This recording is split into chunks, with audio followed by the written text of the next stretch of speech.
साथियों, एक बात और बताना है कि हमारे लोग जो है, अभी हमारी माताएं बहनें तमाम तरह तरह का पूजा अनुष्ठान, देवी देवता का जो है मनौती और विंध्याचल का कथा भागवत, अखंड रामायण, तमाम तरह तरह की बातें करती हैं कि हमारा बच्चा जो है पास हो जाएगा, हमारे बेटों को नौकरी लग जाएगी। मैं आपको बहुत स्पष्ट बताना चाहता हूं कि अगर देवी अनुष्ठान से और कथा भागवत करने से बच्चों को विद्यार्थी या बच्चों को नौकरी लगती तो फिर ये प्रतियोगी परीक्षा और ये विद्यालय चलाने की कोई जरूरत नहीं थी। इसलिए आप लोग ये बात सोचिए, हमारी माताएं बहनें जब कोई बीमार होता है अस्पताल ले जाने के बजाय अंगूर काटती हैं, मंत्र मानती हैं, कराही मानती हैं और उस स्थिति में मरीज को स्थिति में ला देती हैं कि मरीज जो है काफी रुग्ण हो जाता है। इसलिए मैं आपको बताना चाहता हूं कि अगर मंत्र मानने से, कराही चढ़ाने के मानने से अगर कोई मरीज ठीक होता, कोई बीमार ठीक होता तो अस्पताल खोलने की जरूरत नहीं थी। जगह जगह जो है इस तरह से चौरा जा करके आप वहीं कराही चढ़ाती और आपका जो है जितने भी घर बीमार लोग होते सब वहीं ठीक हो जाते। हम ये बात इसलिए कह रहे हैं, हम किसी निंदा करने के उद्देश्य नहीं बता रहे हैं, हम इसलिए बता रहे हैं कि आप जो कुछ भी प्राप्त कर सकते हो, आप अगर कुछ अर्जित करना चाहते हो, वाकई हासिल करना चाहते हो, वो विद्या से हासिल कर सकते हो, वो शिक्षा से हासिल कर सकते हो। इसके अलावा बहुत दिनों तक हमारे लोगों ने हजारों हजार साल से पता नहीं कौन कौन सी मन्नतें मांगा है, पता नहीं कौन कौन सी पूजा अर्चना किया है, लेकिन आज तक सुधार नहीं हुआ है। आपकी स्थिति में कोई सुधार नहीं हुआ है और बाबा साहब अम्बेडकर इसके ज्वलंत उदाहरण हैं। यही बाबा साहब अम्बेडकर, कभी क्लासरूम से इनको बाहर बैठाया जाता था और शिक्षा के बल पर यही बाबा Saheb Ambedkar symbol of knowledge कहे जाते हैं, ज्ञान के प्रतीक कहे जाते हैं। मेरे भाइयों बहनों, आप अंदाजा लगाइए, जिस समय अंग्रेज यहाँ चुनौती देते हैं, भारत में चुनौती देते हैं, ये भारतीयों मैं तो जो है तुम्हारा देश छोड़ के जा रहा हूं, अभी तक हमारा कानून लागू था, अब तुम किस कानून से देश को चलाओगे, अपना संविधान तो बना के दिखाओ। उस समय ये चुनौती विद्वानों को चेक किया जाता है, पूरे देश के विद्वानों को देखा जाता है कि भारत का संविधान कौन लिख सकता है। उस समय वही अछूत जो कभी क्लासरूम के बाहर बैठाया जाता था, वही अछूत बाबा साहब अम्बेडकर सबसे योग्य व्यक्ति निकलते हैं संविधान लिखने के लिए। और ड्राफ्टिंग कमेटी का चेयरमैन उनको बनाया जाता है। बाबा साहब संविधान लिखते हैं, आज पूरा देश उसी संविधान के अनुसार चलाया जा रहा है।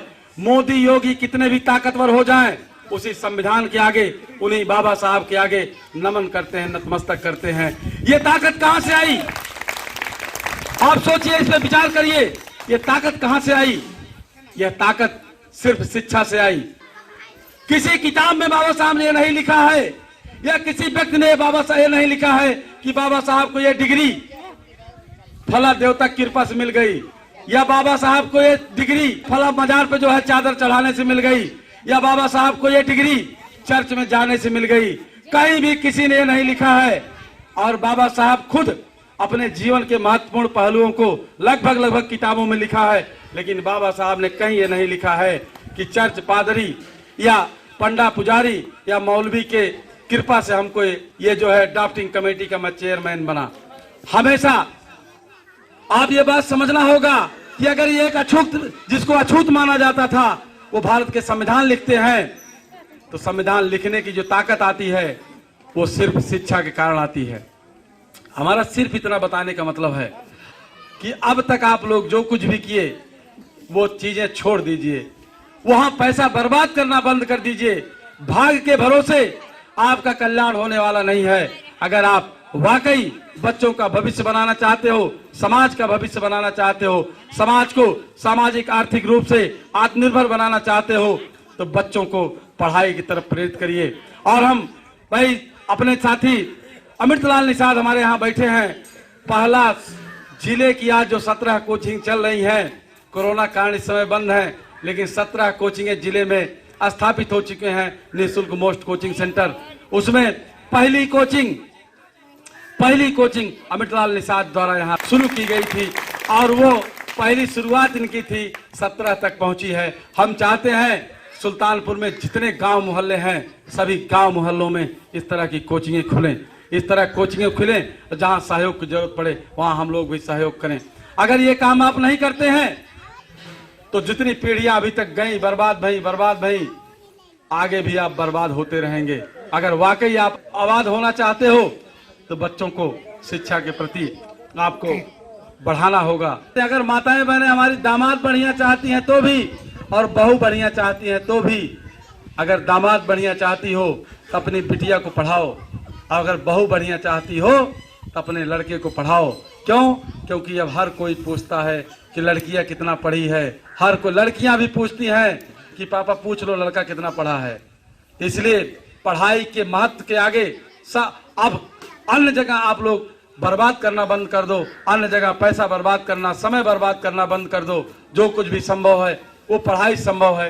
बिना पढ़ाई के आप कुछ भी हासिल नहीं कर सकते, आप सम्मान नहीं हासिल कर सकते, आप ज्ञान नहीं हासिल कर सकते। अगर श्यामलाल निषाद भी यहाँ है, बोल रहा है, तो पढ़ाई के नाते, अन्यथा हम भी कहीं कटिया लगा रहे होते, कहीं जो है मछली पकड़ रहे होते, लेकिन पढ़ाई के नाते ही हम आपको वीरांगना फूलन देवी के बारे में बताने के लिए, बाबा साहब अम्बेडकर के बारे में बताने के लिए अगर हम सक्षम हुए हैं तो पढ़ाई के नाते ही सक्षम हुए हैं। इसलिए मेरे भाइयों बहनों साथियों, आप लोग सभी दिमाग से और बातें निकाल करके अपने बच्चों को पढ़ाई के प्रति, अभी कोरोना का समय खत्म हो जाएगा, इसकी लॉकडाउन खत्म हो जाएगी, फिर कोचिंगें शुरू हो जाएंगी,